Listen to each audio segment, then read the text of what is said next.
नमस्ते। आज हम हिंदी कक्षा में पढ़ेंगे शब्द रचना। शब्द रचना कैसे होती है? तो वर्णों के सार्थक मेल से शब्द बनते हैं। सार्थक मतलब जिन शब्दों का कुछ अर्थ निकलता हो। तो आइए वर्णों से शब्दों का निर्माण देखें। हम देखते हैं कि वर्णों से शब्दों को कैसे बनाते हैं। तो सबसे पहले क धन म धन ल, तो इससे कौन सा शब्द बना हमारा? कमल। दूसरा है म धन का धन न, मकान। वि धन धा धन ल धन य, विद्यालय। तो हमने देखा कि वर्णों के मेल से शब्द बने हमारे कमल, मकान और विद्यालय शब्द बन गए हैं। इन शब्दों का अर्थ भी है, ये सार्थक शब्द हैं। भाषा में केवल सार्थक शब्दों पर ही विचार किया जाता है। तो हमने पढ़ा वर्णों के सार्थक समूह को शब्द कहते हैं।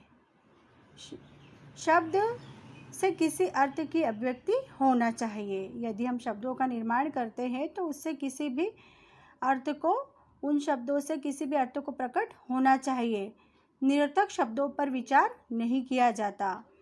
शब्द वाक्य में प्रयुक्त होकर पद बन जाते हैं। यदि हम शब्दों का वाक्य में प्रयोग करते हैं तो वो शब्द पद बन जाते हैं। अब हम देखेंगे शब्दों का वर्गीकरण, शब्दों के भेद। निम्नलिखित आधारों पर शब्दों का वर्गीकरण किया जाता है।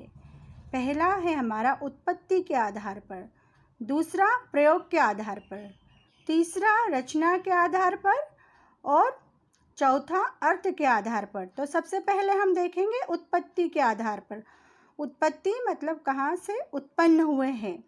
तो उत्पत्ति के आधार पर शब्द के 4 भेद हैं। पहला है हमारा तत्सम शब्द। तत्सम अर्थात तत् धन सम, उसके समान। तत्सम शब्द वे शब्द हैं जो संस्कृत के हैं और जो कि तो इनका प्रयोग हिंदी में किया गया है।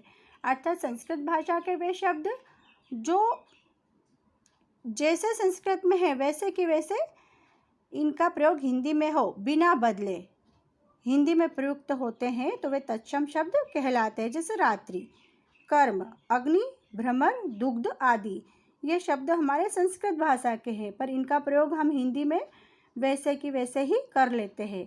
इनका रूप परिवर्तित नहीं होता, ये बदलते नहीं हैं। अब हम पढ़ेंगे तद्भव शब्द, अर्थात उससे उत्पन्न होने वाला। तद्भव शब्द वे शब्द होते हैं जो हिंदी भाषा में संस्कृत के शब्दों का प्रयोग रूप बदल कर किया जाता है। अर्थात संस्कृत के शब्द हैं पर इनका रूप परिवर्तित हो जाता है। ऐसे शब्द हमारे तद्भव शब्द कहलाते हैं।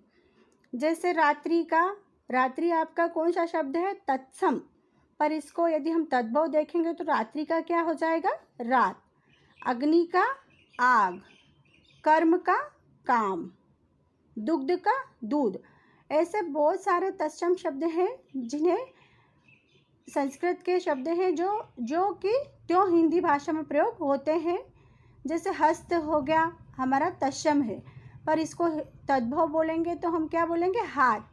दंत तत्सम, तद्भव क्या हो जाए इसका? दांत। सर्प तत्सम, तद्भव सांप। तो संस्कृत भाषा के ऐसे अनेक शब्द हैं जो कि त्यों जिनका हिंदी में प्रयोग किया जाता है। अगला है हमारा देशज शब्द। देशज, जैसे आप समझ ही गए होंगे कि देशज अर्थात ये किसी भाषा से नहीं लिए जाते बल्कि आवश्यकता अनुसार हिंदी में बना लिए गए हैं। जैसे गाड़ी, लोटा, खाट, थैला, ताऊ, पगड़ी आदि ये शब्द जो हमने अपनी आवश्यकता के अनुसार हिंदी में बना लिए हैं और जिनका प्रयोग हम करते हैं। विदेशी शब्द, जो शब्द विदेशी भाषाओं से हिंदी में प्रयोग होने लगे हैं वे विदेशी शब्द की श्रेणी में आते हैं। जैसे स्टेशन, टिकट, पेंसिल, साइकिल आदि। अब है संकर शब्द। दो भाषाओं के मेल से बने शब्द संकर शब्द कहलाते हैं। जैसे रेल गाड़ी, रेल हमारा अंग्रेजी भाषा का शब्द है। धन गाड़ी, गाड़ी हमारा हिंदी भाषा का शब्द है। घड़ी दूसरा शब्द है हमारा घड़ी साज, घड़ी हिंदी का है। धन साज अरबी भाषा का शब्द है। तो दो भाषाओं के मेल से बने शब्द संकर शब्द कहलाते हैं। यदि आपको मेरी ये जानकारी पसंद आई हो तो मेरे वीडियो को लाइक एवं सब्सक्राइब जरूर करें। अगले वीडियो में हम प्रयोग के आधार पर शब्दों का वर्गीकरण पढ़ेंगे। धन्यवाद।